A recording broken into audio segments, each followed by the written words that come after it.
Hi, my name's Andy Drum. I'm an ecotourism specialist and been working in the field of ecotourism for the past almost 30 years.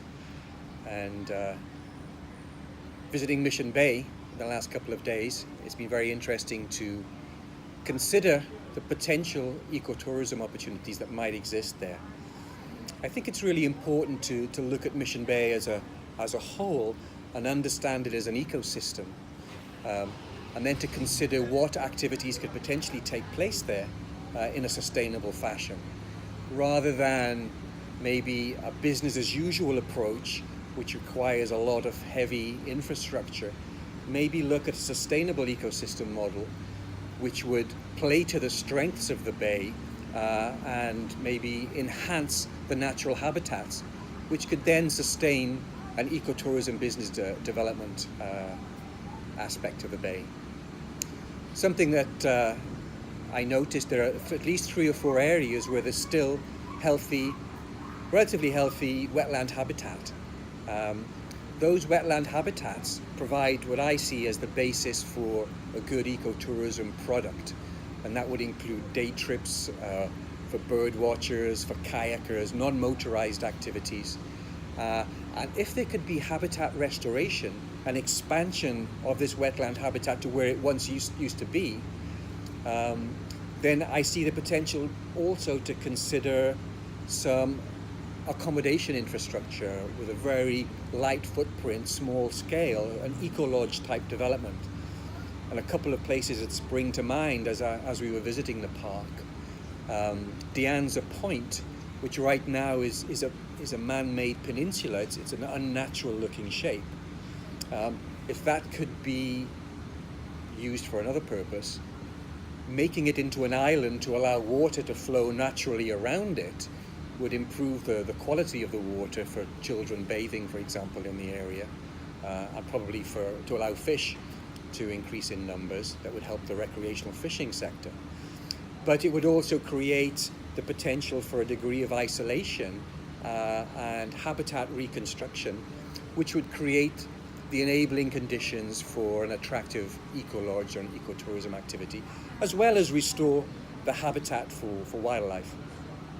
I understand that there are critically endangered species of birds which are pretty unique in the world, like the California little tern, least tern I should say, the California least tern. The beach is a critical habitat for this bird, which doesn't exist anywhere else in the world. So an ecotourism development would be compatible with conserving that species and other species which depend upon healthy wetland areas too. Fiesta Island. Fiesta Island, you also. Yes. Fiesta Island was the other area. Right now it doesn't look particularly attractive. It seems that it's not managed. Frankly, it's a bit ugly. Again, it's handicapped by a causeway which blocks off natural water flow from the land, looks unnatural, and doesn't permit the natural flow of water and the regeneration of wetland.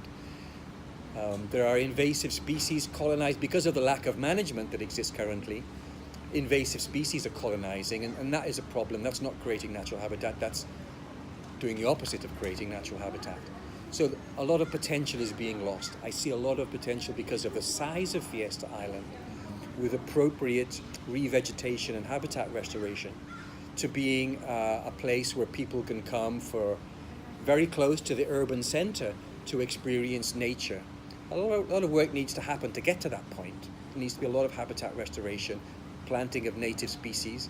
There are groups here that know very well how to do that sort of thing, like Audubon, like the people who are working at the Rose Creek Conservation Initiative. I think their vision is a very good one.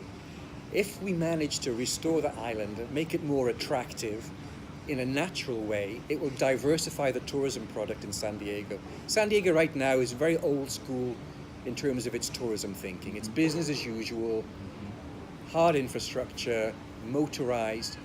The demand, if you look at the tourism demand right now, the way things are going, the demand is much bigger and growing much faster for people who are seeking experiences in nature. The potential exists in Mission Bay to provide those experiences, but the work needs to be done to restore those habitats. I think I would just like to add also zoning. There are activities, of course there's so many interest groups and activities which need to be able to use the park, but it doesn't seem to me, at least at first glance, that they are properly zoned. It seems to me that there's a lot of motorized boat vessel, jet skis, powerboats taking place in areas that you would want to see protected from that sort of activity, like the wetland areas that exist.